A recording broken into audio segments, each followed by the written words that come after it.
of the game. As a striker, in the first half, you only had 7 touches, 2 of those were goals. Are we underestimating how difficult that is when you're not involved in the game, but to then go and score 2 goals like that? I still think I'm involved in the game, doing movements and giving space to others. So it's not only about touching the ball if you're involved in the game or not. I think you can be involved in the game many other ways, and that's my job. I did my job in the first half. In the second half, I didn't. So yeah. You don't think you did your job in the second half? No, of course, no. I didn't score. I didn't finish the game. So no.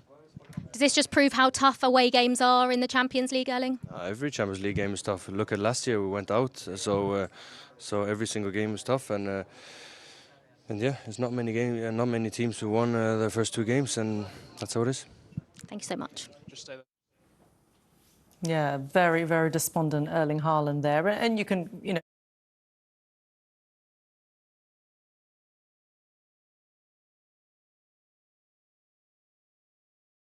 completely understand. He said there, we didn't deserve to win, and actually we should have had more energy in that second half, given how they turned that first half around and actually went into the break with 2 goals up and, seemingly cruising in this one. And all that possession, they had 71% possession in this game to Monaco's 29. And normally a Pep team would have made the most of it. It didn't happen because of the kind of crazy incidents right at the end. It was interesting what Erling Haaland said, actually, about the foul that led to the penalty. In his mind, we're going to watch it. If you kick someone in the face, it's a penalty.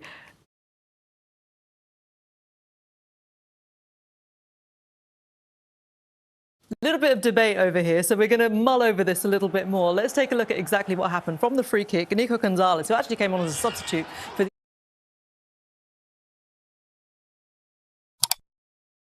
injured Rodri, put his foot high, and this is what happened. Eric Dier went down. Jolien. His foot is high, obviously, but I still believe that the fact that he's in front of Dier, he doesn't recognise where Dier's coming from, the height that Dier's stooping down to. There's no contact from the foot, it is the shin. I think it's harsh, listen, but if it's as simple as what Erling's saying, kick him in the face, then yeah, it's a penalty. But for me, I think it was a little bit harsh. Shay, was it harsh? Probably is a bit, but I think in Champions League football that the refs and the VAR is always going to give it. I think Gonzalez is naive in a sense, because Guardiola's behind him. I think he's going to go and deal with it, going to go and head it. So if it's not his ball to deal with, his foot's so high. And Julian might be right, he might not see that Dier's there, but at the same time, when you raise your foot that high, you're taking a risk. And then, of course, Dier gets, and I know he gets a little nick on the ball, but then his shin hits Dier in the face, and of course, he's going to make the most of it. I just think it's a wee bit naive, if I'm being honest. I think I'd rather let Guardiola deal with it, the guy behind me. Or if he can get it with his head, which I don't think he can, deal with it. If not, you've got to pass it on to the next man. And I think Guardiola had that situation under control. So, as Erling said himself, if you kick someone in the face, I know it's not by the foot, by the shin, then it's going to be a penalty. Yeah, very simply put, wasn't it, by him. And Eric Dier, of course, former Spurs. I don't know if Tottenham's still haunting Manchester City everywhere they go.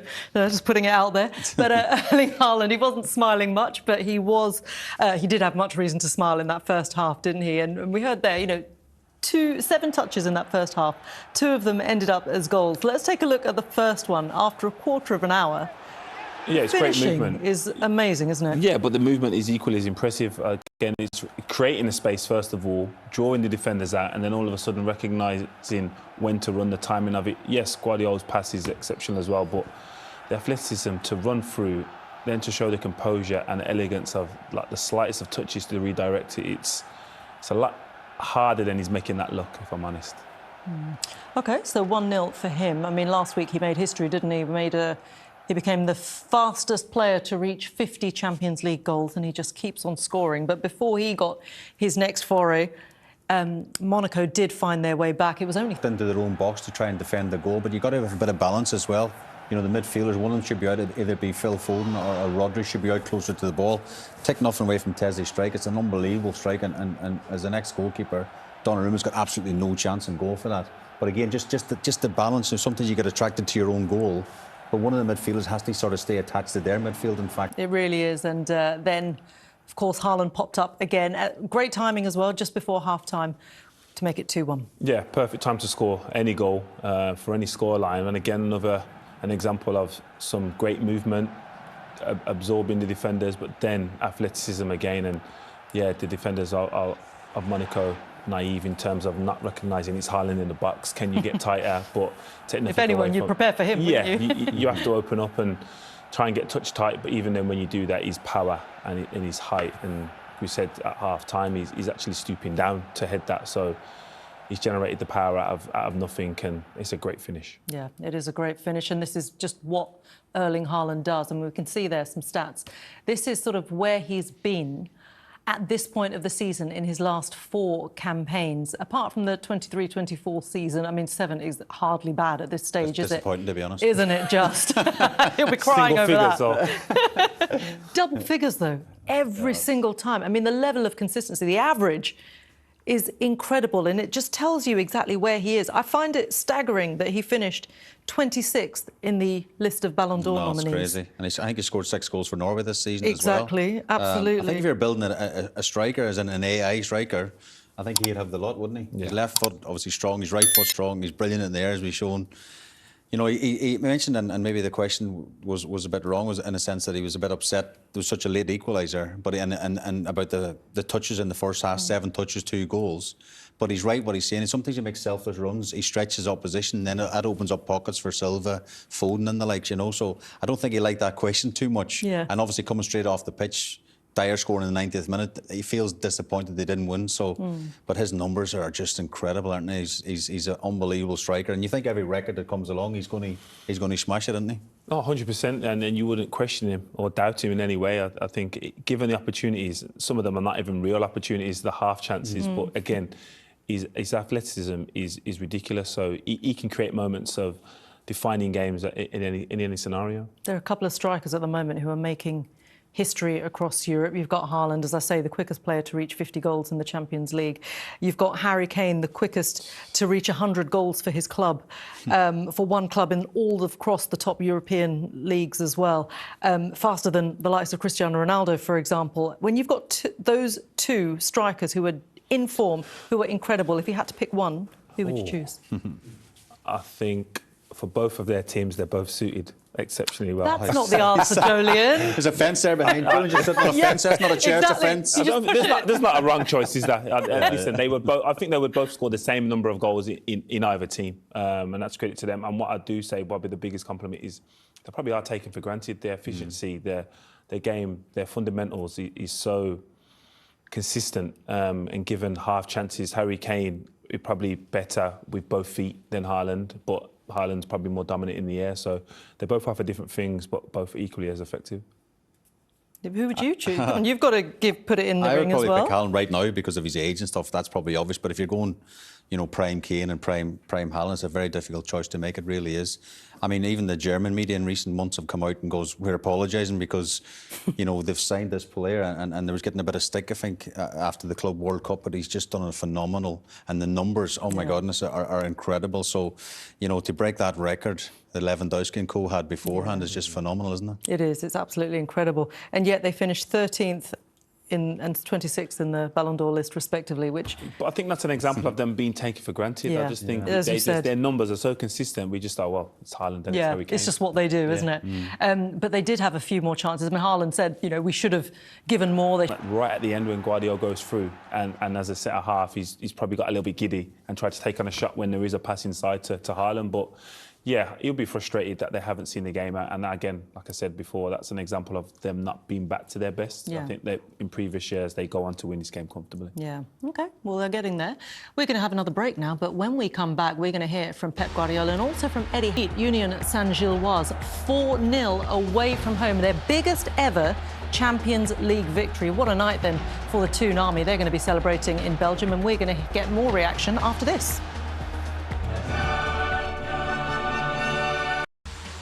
Welcome back, everybody. It's been a busy night across Europe, hasn't it, in the Champions League. This is what was going on at the Emirates. Arsenal finished 2-0 winners against Olympiacos. Gabriel Martinelli with an early goal on 12 minutes. Bukayo Saka finishing off the job in injury time. So a 2-0 win for them at the Emirates. That one was, of course, over on TNT Sports 1. Let's take a look at what all of that does to the Champions League phase table. This is how it looks at the top.